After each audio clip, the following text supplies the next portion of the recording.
হেনকালে ব্রহ্মার মাথায় একটা ভাবোদয় হলো।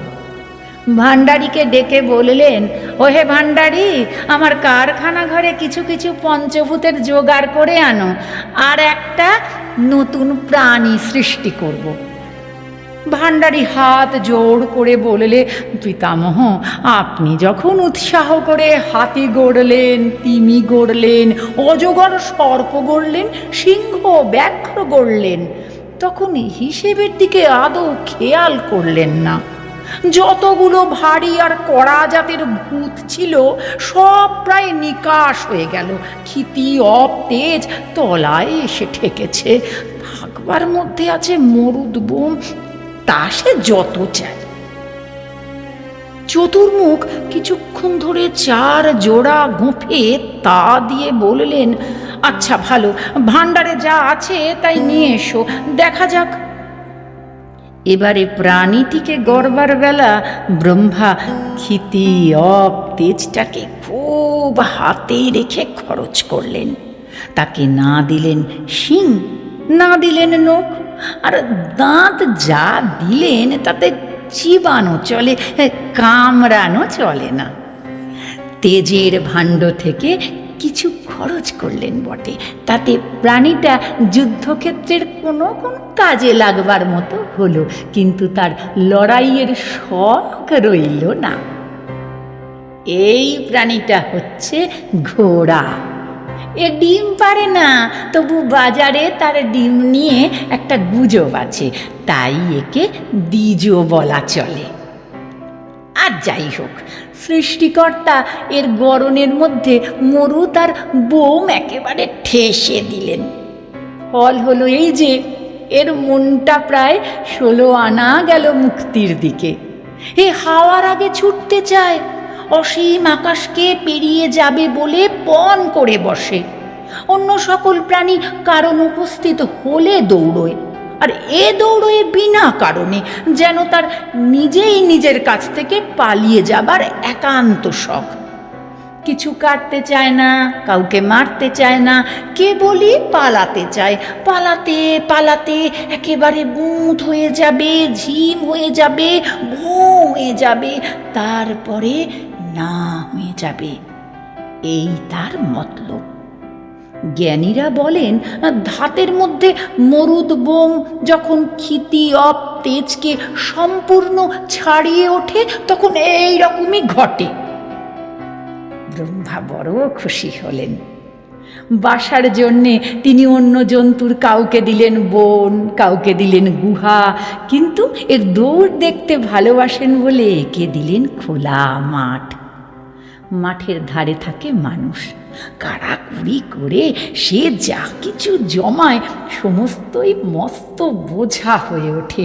তাই যখন মাঠের মধ্যে ঘোড়াটাকে ছুটতে দেখে মনে মনে ভাবে, এটাকে কোনো গতিকে বাঁধতে পারলে আমাদের হাট করার বড় সুবিধে। ফাঁস লাগিয়ে ধরলে একদিন ঘোড়াটাকে, তার পিঠে দিলে জিন, মুখে দিলে কাঁটা লাগাম, ঘাড়ে তার লাগায় চাবুক, আর কাঁখে মারে জুতোর শেল।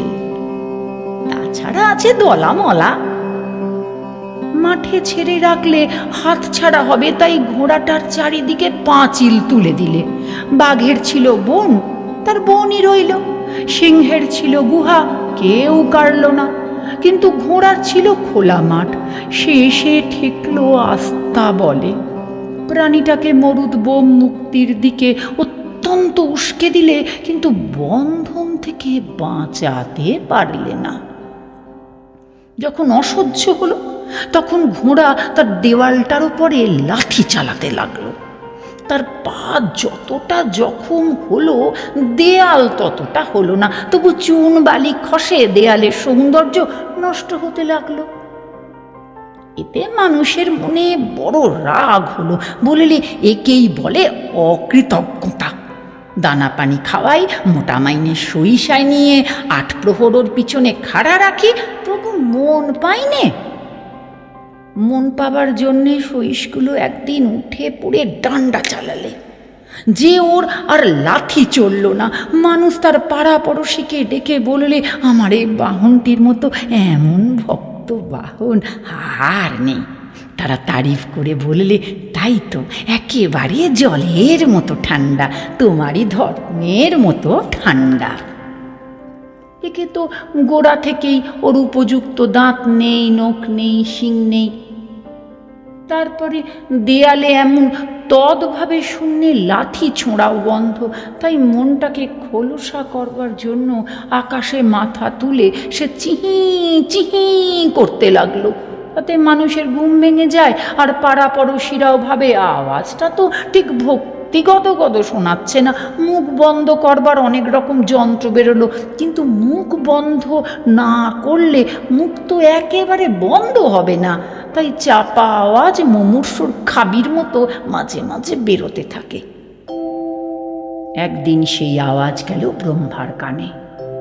তিনি ধ্যান ভেঙে একবার পৃথিবীর খোলা মাঠের দিকে তাকালেন।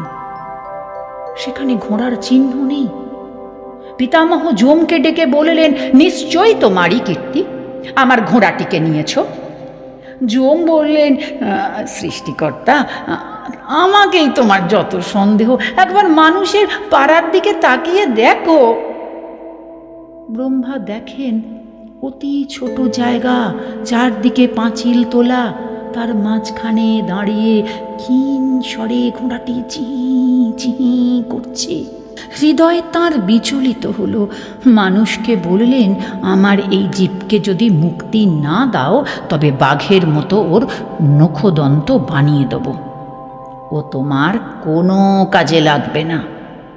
মানুষ বললে, ছি ছি, তাতে হিংস্রতার বড় প্রশ্রয় দেওয়া হবে। কিন্তু যাই বলো পিতামহ, তোমার এই প্রাণীটি মুক্তির যোগ্যই নয়। ওর হিতের জন্যেই অনেক খরচে আস্তাবল বানিয়েছি, খাসা আস্তাবল। ব্রহ্মা জেদ করে বললেন, ওকে ছেড়ে দিতেই হবে। মানুষ বললে, আচ্ছা ছেড়ে দেবো, কিন্তু 7 দিনের মেয়াদ। তারপরে যদি বলো তোমার মাঠের চেয়ে আমার আস্তাবল ওর পক্ষে ভালো নয়, তাহলে নাকে খত দিতে রাজি আছি। মানুষ করলে কি, ঘোড়াটাকে মাঠে দিলে ছেড়ে, কিন্তু তার সামনের দুটো পায়ে কষে রশি বাঁধল। তখন ঘোড়া এমনি চলতে লাগলো যে ব্যাঙের চাল তার চেয়ে সুন্দর। ব্রহ্মা থাকেন সুদূর স্বর্গে, তিনি ঘোড়াটার চাল দেখতে পান, তার হাঁটুর বাঁধন দেখতে পান না।